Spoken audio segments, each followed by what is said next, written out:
इससे एक बात साफ ज़ाहिर होती है कि महाराष्ट्र और बिलखुसूस मुंबई में जो भारत का फाइनेंशियल कैपिटल है, वहाँ पर एक जंगल राज चल रहा है। हेलो दोस्तों, स्वागत है आपका हमारे चैनल NH एजेंसी में।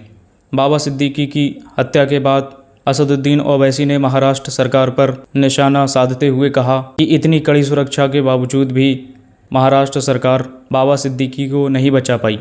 ये कैसी सरकार है, कैसी सुरक्षा है? इससे पता चलता है कि महाराष्ट्र सरकार के पास कोई भी पावर नहीं है और वहाँ पर गुंडा राज चल रहा है। और क्या कहा असदुद्दीन ओवैसी ने, आइए देखते हैं वीडियो। इससे एक बात साफ ज़ाहिर होती है कि महाराष्ट्र और बिलखुसूस मुंबई में जो भारत का फाइनेंशियल कैपिटल है, वहाँ पर एक जंगल राज चल रहा है। और बड़े अफसोस के साथ ये बात कहना पड़ता है कि मुंबई की पुलिस जो अपने प्रोफेशनलिज्म के लिए पूरे भारत में मशहूर है, वहाँ पर इस तरह की हत्याएं हो रही हैं। तो इससे एक बात मालूम होती है कि वहाँ की शिंदे और फडणवीस की सरकार के पास कोई पॉलिटिकल विल नहीं है। वो पुलिस को बंद करके रखे हैं, उनको काम करना नहीं दे रहे।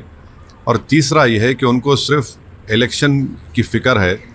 महाराष्ट्र और मुंबई में जो आम जनता है, उनकी सेफ्टी का उनको ना कोई पासो लिहाज है, ना उसका कोई प्रोग्राम है उनके पास।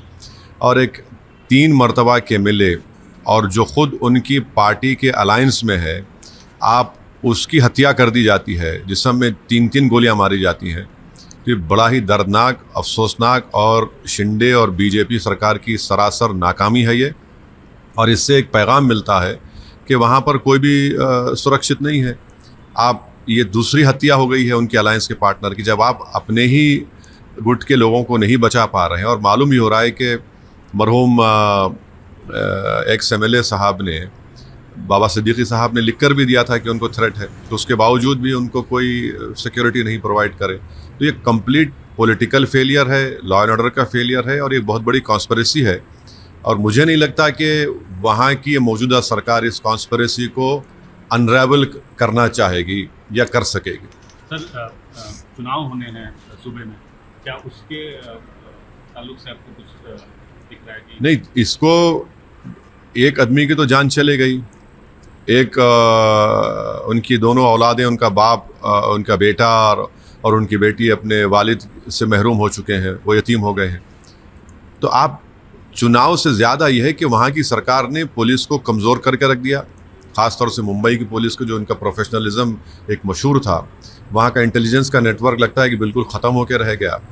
और चुनाव के सामने, ऐन चुनाव के सामने इस तरह की हत्या एक सीनियर लीडर की होती है, तो यकीनन इसका जनता, इसका खमियाजा वहाँ की सरकार को भुगतना पड़ेगा। मगर अफसोस ये कि खमियाजा आम जनता भुगत रही है कि उनको सिर्फ पॉलिटिकल मैनिपुलेशन, जोड़ तोड़ की राजनीति से शिंदे और फडणवीस की सरकार को मतलब है। वो अपनी जान को बचाने की फ़िक्र में है।